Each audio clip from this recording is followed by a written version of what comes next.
All right, this video is one that I wanted to make because interesting situation.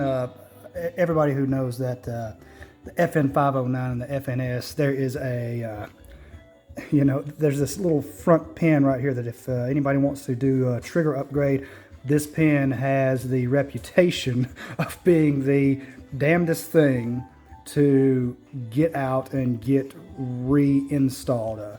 Plenty of stories of people breaking their frames and whatnot, but there's plenty of information online that tells you which way to drive the pin to get it out. But what happens if you lose track of the pin's orientation and you don't remember which way the pin goes in or which way it was facing when you try to get the thing to go back in? Well, that can be a real problem because the pin itself is the same diameter. Whoops, it's not zeroed, is it? It's the same diameter on one end as it is the other end, so you can't really tell from that.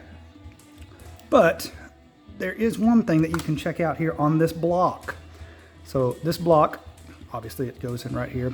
This is the hole that this pin ultimately needs to get reinserted in. But check this out. The pin itself will only go in one way. This side right here, you can see the pin's not wanting to go in. This side, I flip it over, boom, look at that. The pin goes in with no effort because it is designed to be driven from this side into this side. So that's all you got to do to figure out which way it goes back in. Just get the block out and see which way the pin will go in. Now, as far as the pin itself, you can tell which way that it needs to be oriented because one end, and I'll put a graphic up that kind of shows it right here, one end will, at least on mine, it has a noticeably larger chamfer on one end than the other end. So in my case, it's this end right here. So if I were to lose track of which way this came in, came out, all I have to do, get the block.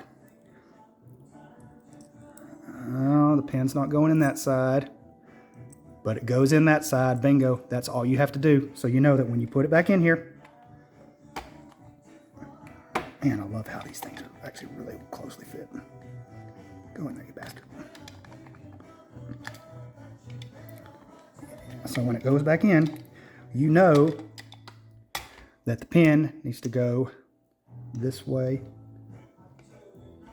Yep, see how easily it just slid in, and it'll be tapping this way. Yep, but that's all you got to do.